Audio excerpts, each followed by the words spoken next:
Imaginez que vous découvriez aujourd'hui les 7 chaînes invisibles qui vous empêchent de vivre la vie que vous méritez vraiment. Ces chaînes ne sont pas faites de métal, mais de quelque chose de bien plus puissant et sournois, vos propres peurs. Dans cette vidéo, je vais vous révéler les 7 peurs fondamentales qui paralysent 98% de l'humanité. Et surtout, je vais vous donner les clés pour les briser définitivement. Préparez-vous, car ce que vous allez découvrir aujourd'hui pourrait transformer votre existence pour toujours. Avant de commencer, permettez-moi de vous poser une question brutalement honnête. Combien de rêves avez-vous abandonnés cette année? Combien d'opportunités avez-vous laissé passer? Parce qu'une petite voix dans votre tête vous murmurait que vous n'étiez pas assez bon, pas assez intelligent, ou que vous n'aviez pas assez de chance. Cette voix, mes amis, c'est exactement ce dont nous allons parler aujourd'hui. Napoleon Hill, l'auteur légendaire de Réfléchissez et devenez riche, a passé des décennies à étudier les schémas mentaux qui séparent les personnes qui réussissent de celles qui stagnent. Dans son œuvre révolutionnaire, Plus malin que le diable, il a identifié avec une précision chirurgicale les 7 peurs qui maintiennent la majorité des êtres humains dans un état de paralysie mentale. Aujourd'hui, nous allons plonger dans chacune de ces peurs et, plus important encore, nous allons apprendre comment les transformer en tremplin vers le succès. Entrons maintenant dans le cœur du système de contrôle révélé par Hill. La première et plus destructrice des peurs est celle de la pauvreté. Attention, il ne s'agit pas seulement d'argent. Cette peur influence chaque décision importante de votre existence. Laissez-moi vous raconter l'histoire de Sophie, brillante ingénieure qui rêvait de révolutionner l'énergie solaire. Elle avait des idées innovantes, des prototypes prometteurs, mais quand l'opportunité s'est présentée de créer sa start-up, elle a choisi la sécurité d'un emploi dans une grande corporation. Pourquoi? La peur de la pauvreté. Cette terreur l'a convaincue qu'entreprendre était trop risqué. 10 ans plus tard, Sophie gagne correctement sa vie mais reste frustrée. Ses innovations auraient très pu changer le monde, mais la peur de manquer l'a paralysée. Pire encore, cette même peur maintient aujourd'hui sa collègue Anna dans un mariage toxique. Anna est malheureuse, mais elle ne peut concevoir de subvenir seule à ses besoins. Il révèle que cette peur crée exactement ce qu'elle cherche à éviter. En refusant les opportunités par peur du manque, nous créons la stagnation qui mène aux difficultés financières. C'est une prophétie autoréalisatrice. L'exemple du commerçant prospère qui refuse toute expansion illustre parfaitement ce mécanisme. Sa peur de perdre sa sécurité crée la stagnation qui attire finalement les problèmes qu'il redoutait. La peur de la pauvreté paralyse plus d'individus que toutes les autres réunies, car elle s'attaque au besoin fondamental de survie. Elle transforme des esprits brillants en esclaves volontaires du système, acceptant la médiocrité par terreur de l'inconnu. La deuxième peur, celle de la critique, agit comme un tueur silencieux de l'innovation. Il l'appelle le fossoyeur des rêves créatifs. Cette terreur du jugement d'autrui transforme chaque individu créatif en prisonnier de l'opinion publique. Julien, artiste talentueux, garde ses œuvres les plus personnelles dans son atelier. Ses toiles révolutionnaires, ses sculptures avant-gardistes restent cachées. Pourquoi? Il craint les critiques. Cette peur le prive de reconnaissance, mais prive surtout l'humanité de sa contribution unique. Dans le monde professionnel, combien d'innovations sont mortes dans l'œuf par peur de la critique? Combien d'inventeurs ont renoncé à breveter leurs découvertes de crainte que leurs collègues se moquent? Cette peur trouve ses racines dans un système éducationnel défaillant, qui enseigne aux enfants à répéter les pensées des autres plutôt qu'à développer leurs réflexions propres. Les étudiants apprennent à régurgiter sans questionner, créant des générations entières dépendantes de l'approbation extérieure. Cette dépendance à la validation d'autrui transforme des esprits potentiellement brillants en moutons intellectuels, préférant la sécurité de la conformité au risque de l'originalité. L'ironie cruelle, ceux qui osent affronter la critique finissent souvent par être admirés pour leur courage et leur authenticité. L'histoire regorge de génies incompris de leur vivant, devenus des légendes posthumes. Vincent van Gogh, moqué de son vivant, est aujourd'hui vénéré. Galilée, persécuté pour ses idées révolutionnaires, a changé notre compréhension de l'univers. La troisième peur révélée par Hill est plus sournoise, la peur de la maladie. Cette terreur dépasse l'hypocondrie classique pour créer un cercle vicieux entre l'esprit et le corps. L'anxiété constante concernant la santé génère des symptômes physiques réels qui alimentent davantage d'inquiétude. Marie-Claire illustre parfaitement ce mécanisme. Femme en parfaite santé, elle lit un article sur les maladies cardiovasculaires. Son esprit se fixe sur cette possibilité, interprétant chaque battement de cœur comme un signe alarmant. Cette hypervigilance génère un stress chronique qui finit par créer de véritables palpitations, confirmant ses craintes et renforçant la spirale négative. Ce phénomène psychosomatique révèle la puissance de l'esprit sur le corps. Nos pensées dominantes finissent par se matérialiser physiquement. Il explique que le diable utilise cette peur pour maintenir les gens dans un état de vigilance épuisante qui consume leur énergie mentale. La médecine moderne reconnaît de plus en plus l'impact du stress psychologique sur la santé physique. Les études montrent que l'anxiété chronique peut effectivement provoquer des troubles cardiaques, digestifs, immunitaires. La peur de la maladie devient ainsi créatrice de maladies. L'antidote? Comprendre que notre esprit influence directement notre corps. En cultivant des pensées de santé, de vitalité et de bien-être, nous créons les conditions physiologiques de ces états positifs. C'est le principe de l'effet placebo à l'œuvre dans notre vie quotidienne. La quatrième chaîne invisible est la terreur de perdre l'amour. Cette peur transforme les individus en esclaves affectifs qui sacrifient leur authenticité pour plaire aux autres. Il révèle le paradoxe cruel. En tentant désespérément de conserver l'amour, on attire exactement le contraire. L'histoire de David illustre cette tragédie. Pour conquérir Sandrine, il transforme complètement sa personnalité. Il abandonne ses passions, change ses opinions, adopte ses goûts musicaux. Cette métamorphose artificielle crée une relation basée sur le mensonge. Quand Sandrine découvre sa vraie nature, elle se sent trompée et la relation s'effondre. Cette peur crée des people-pleasers chroniques, des caméléons relationnels qui perdent leur identité dans la quête d'approbation. Ils deviennent des acteurs jouant un rôle perpétuel, épuisés par cette performance constante. L'authenticité disparaît, remplacée par une façade soigneusement construite. Le paradoxe révélé par Hill est saisissant. L'amour véritable ne peut naître que de l'authenticité. En étant nous-mêmes, nous attirons les personnes compatibles avec notre vraie nature. En jouant un rôle, nous n'attirons que ceux qui aiment notre masque, pas notre essence. Cette peur touche particulièrement les relations amoureuses, mais aussi familiales et professionnelles. Combien de personnes restent dans des environnements toxiques par peur de décevoir ou d'être rejetées? Cette terreur maintient dans des situations destructrices ceux qui pourraient s'épanouir ailleurs. La cinquième peur, celle du vieillissement, agit comme le grand procrastinateur de l'existence humaine. Cette terreur pousse à reporter indéfiniment ses rêves sous prétexte qu'il est trop tard pour changer. Hill démontre comment cette peur fait gaspiller le présent en regret sur le passé. Catherine, 43 ans, renonce à reprendre ses études de médecine. Elle calcule qu'elle aura 50 ans à la fin de ses études, jugeant cet âge prohibitif pour débuter en médecine. Cette perspective l'empêche de réaliser qu'elle aura 50 ans de toute façon. Ces 7 années peuvent transformer sa vie ou s'écouler dans la frustration. Cette peur génère une mentalité défaitiste qui transforme le vieillissement naturel en source de désolation. Au lieu d'être perçu comme une accumulation de sagesse et d'expérience, l'âge devient un ennemi. Cette perspective négative crée une prophétie autoréalisatrice où l'individu se résigne à la médiocrité. L'absurdité de cette peur apparaît quand on observe les réussites tardives. Colonel Sanders crée KFC à 65 ans. Laura Ingalls Wilder publie son premier livre à 64 ans. Harland David Sanders refuse plus de 1000 fois avant de trouver un restaurant acceptant sa recette de poulet frit.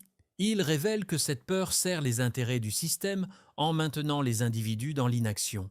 En les convainquant qu'il est trop tard pour changer, elle les garde dans leurs conditions actuelles, prévisibles et contrôlables. La sixième peur, celle de la mort, représente l'ultime paralysie. Hill expose ce paradoxe troublant. Plus on craint la mort, moins on vit authentiquement. Cette terreur pousse à éviter tout risque, transformant l'existence en simple survie. Jean-Pierre illustre cette tragédie. Par peur obsessionnelle de mourir, il évite systématiquement toute aventure. Pas de voyage, pas de sport, pas de défis professionnels, même pas de relations profondes. Sa stratégie de protection crée une existence si fade qu'elle ressemble davantage à une mort de l'âme qu'à une vie préservée. Cette peur génère une mentalité de survie qui empêche l'épanouissement. L'individu se contente du minimum, évitant toute expérience intense par crainte du danger. Il survit biologiquement, mais ne vit jamais authentiquement. Il révèle l'ironie profonde. En tentant de préserver la vie physique, cette peur détruit la vie spirituelle et émotionnelle. L'existence devient une prison dorée où la sécurité prime sur l'épanouissement. Le résultat, une vie si vide de sens qu'elle équivaut à une mort prématurée de l'esprit. La solution, selon Hill, n'est pas l'imprudence, mais l'acceptation de notre mortalité comme motivation à vivre pleinement. Comprendre que notre temps est limité devrait nous pousser à l'utiliser de manière significative, pas à le gaspiller dans la peur. La septième et plus fondamentale peur est la dérive mentale elle-même. Hill la considère comme l'arme ultime du contrôle mental. Cette condition se caractérise par l'abandon du contrôle conscient de ses pensées. Les individus cessent de penser par eux-mêmes, devenant des zombies intellectuels. Le dériveur moderne illustre parfaitement cette condition. Il passe des heures sur les réseaux sociaux, absorbant passivement les opinions des autres. Il adopte ses croyances selon les tendances virales, modifie son comportement selon les algorithmes. Cette dépendance technologique crée exactement la dérive mentale décrite par Hill en 1938. Ces individus n'ont aucun objectif précis, manquent de confiance, évitent l'effort mental. Ils dépensent tout ce qu'ils gagnent, sont souvent malades sans raison claire, manquent d'imagination. Ils choisissent systématiquement la facilité, ont du mal à contrôler leurs émotions. Cette dérive mentale sert les intérêts de ceux qui veulent contrôler les masses. Des individus qui ne pensent pas par eux-mêmes sont facilement manipulables, prévisibles, contrôlables. Ils deviennent des consommateurs dociles plutôt que des créateurs autonomes. La reconquête du contrôle mental devient donc l'enjeu fondamental. Hill insiste, nous devons redevenir les maîtres conscients de nos pensées, nos décisions, notre destinée. Face à ces révélations troublantes, Hill présente les 7 principes fondamentaux qui permettent de reconquérir sa liberté mentale, spirituelle et physique. Le premier principe, celui du but déterminé, constitue la fondation de toute transformation personnelle. Il affirme que tout être humain capable d'être déterminé et précis dans ses objectifs et ses plans peut obtenir de la vie tout ce qu'il demande. Cependant, 2 obstacles majeurs entravent souvent l'application de ce principe. Le premier obstacle est le manque d'autodétermination, généralement acquis durant l'enfance. Les enfants construisent leur système de croyances principalement par imitation de leurs parents et des adultes qui les entourent. Ces figures d'autorité peuvent transmettre involontairement leurs propres peurs et limitations, remplissant l'esprit de l'enfant d'envie, de haine, de cupidité et d'autres impulsions négatives qui détruisent toute possibilité d'adopter un but déterminé à l'âge adulte. Le second obstacle réside dans l'amour non contrôlé. Hill explique que l'amour, tout comme la peur, constitue une force émotionnelle capable d'évincer complètement la volonté et la raison. Sans ces facultés, il devient impossible d'atteindre un but déterminé. L'amour devrait donc toujours rester sous contrôle conscient, car l'amour aveugle pour quoi que ce soit, à l'exception du but déterminé lui-même, peut devenir dangereux et destructeur. Le deuxième principe, l'autodiscipline ou maîtrise de soi, permet d'avancer constamment vers son but déterminé. Il identifie 3 appétits principaux responsables du manque d'autodiscipline. Le premier concerne le désir de nourriture. Il ne s'agit pas seulement de contrôler la quantité consommée, mais de manger intelligemment pour maintenir un système digestif sain et un cerveau fonctionnel optimal. Le deuxième appétit à maîtriser est le désir sexuel. Il présente une perspective révolutionnaire sur cette énergie, la considérant comme une force créatrice puissante qui peut être transmutée en activité constructive. Plutôt que de laisser cette énergie se disperser dans la luxure, elle peut être canalisée vers des projets créatifs, artistiques ou entrepreneuriaux, multipliant ainsi la capacité de réalisation personnelle. Le troisième appétit concerne le désir d'exprimer des opinions vaguement organisées. Hill met en garde contre la tendance à parler sans fondement solide, à sauter d'une pensée à l'autre sans jamais rien achever complètement.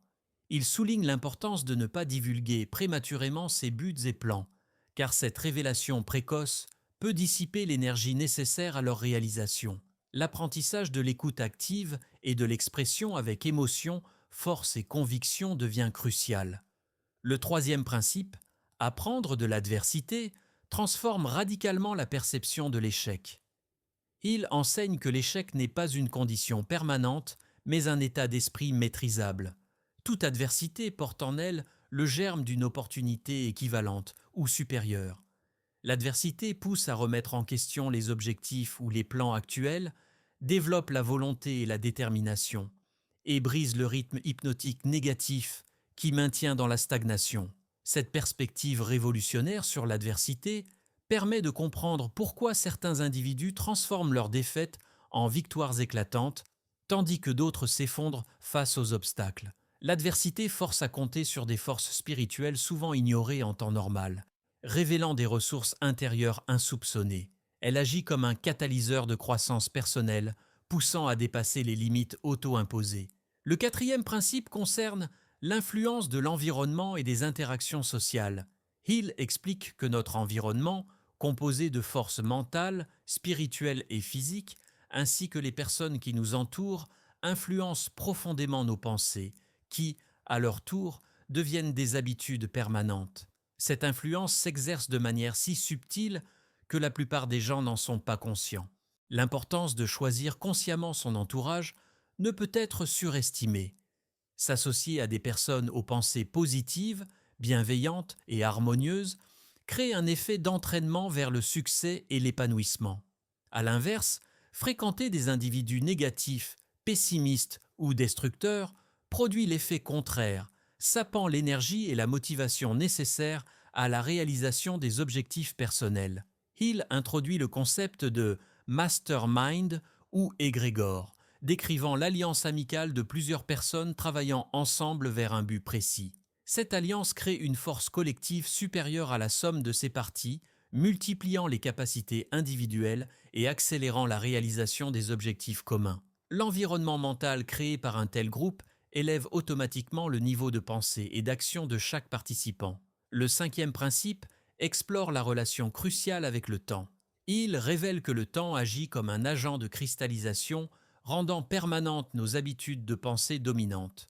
Le temps sanctionne les pensées négatives répétées en les matérialisant sous forme de circonstances indésirables, tandis qu'il récompense les pensées positives constantes en créant des opportunités et des succès. Cette compréhension du temps comme allié ou ennemi selon nos habitudes mentales transforme complètement l'approche de la gestion temporelle. Il ne s'agit plus seulement d'organiser son emploi du temps, mais de cultiver consciemment des pensées constructives qui, avec le temps, se matérialiseront en réalité tangible. Le temps devient ainsi un outil de création plutôt qu'un simple écoulement chronologique. Il existe un moment juste pour semer des graines de pensée et récolter leurs fruits. Cette loi temporelle explique pourquoi certains efforts semblent ne produire aucun résultat immédiat, puis génèrent soudainement des succès spectaculaires. La persistance dans la cultivation de pensées positives finit toujours par porter ses fruits, même si les résultats ne sont pas immédiatement visibles. Le sixième principe, l'harmonie, révèle que la nature fonctionne selon un ordre parfait où les éléments semblables s'attirent mutuellement. Les influences négatives s'associent naturellement entre elles, créant des spirales descendantes de difficultés et d'échecs. De même, les influences positives se regroupent, générant des spirales ascendantes de succès et d'épanouissement. Cette loi d'harmonie s'applique particulièrement aux relations d'affaires et personnelles. Un individu qui réussit s'assure systématiquement que l'harmonie règne entre ses associés, recherchant des collaborations où les pensées et objectifs sont alignés positivement. Cette harmonie multiplie l'efficacité collective et crée une synergie où chaque participant bénéficie de l'énergie constructive des autres. L'harmonie personnelle implique également l'alignement entre les pensées, les émotions et les actions. Quand ces trois aspects de l'être humain travaillent en coordination vers un objectif commun, ils créent une force irrésistible capable de surmonter les obstacles les plus importants. Cette cohérence interne génère ce que Hill appelle le magnétisme personnel, une qualité attractive qui facilite naturellement la réalisation des objectifs. Le septième et dernier principe, la prudence, complète cet ensemble de lois fondamentales. Hill distingue soigneusement la prudence authentique de la peur déguisée. La vraie prudence consiste à réfléchir attentivement avant d'agir, à évaluer les risques et les opportunités, puis à prendre des décisions éclairées. Elle diffère radicalement de la paralysie causée par la peur, qui empêche toute action constructive. La prudence authentique exige l'évaluation méticuleuse des projets, des choix d'associés et des relations importantes. Elle implique une planification soigneuse et une préparation adéquate avant de s'engager dans des entreprises significatives. Cependant, cette prudence ne doit jamais devenir une excuse pour l'inaction ou la procrastination. Hill souligne qu'un manque de prudence peut entraîner des conséquences plus graves qu'un excès, mais que l'excès de prudence peut également paralyser et empêcher de saisir les opportunités. L'art consiste à trouver l'équilibre optimal entre l'évaluation raisonnable des risques et l'action décisive nécessaire à la réalisation des objectifs. L'ensemble de ces 7 principes forme un système cohérent de développement personnel qui permet de passer de l'état de dériveur à celui de non-dériveur. Cette transformation ne se produit pas du jour au lendemain, mais résulte d'une application constante et disciplinée de ces principes fondamentaux. Il insiste sur le fait que la connaissance seule ne suffit pas. Elle doit être transformée en action persistante pour produire des résultats tangibles. Nous voici au terme de cette révélation extraordinaire. Hill nous révèle que 98% de l'humanité vit sous l'emprise de ces 7 peurs, mais que chacun possède le pouvoir de rejoindre les 2% qui dirigent consciemment leur destinée. Cette transformation n'est pas qu'individuelle, elle est collective. Chaque personne qui sort de la dérive mentale élève le niveau de conscience générale. Vous pouvez devenir un phare d'inspiration pour votre entourage. La question finale de Hill résonne aujourd'hui plus que jamais. Dans quelle catégorie voulez-vous être? Les 98% qui subissent ou les 2% qui créent leur réalité? Le choix vous appartient, mais il doit se faire maintenant. Car comme le révèle ce livre censuré pendant 73 ans, la liberté authentique reste accessible à tous ceux qui osent payer le prix de la responsabilité personnelle et du contrôle conscient de leurs pensées. Votre transformation commence aujourd'hui. Laquelle de ces 7 peurs allez-vous affronter en premier?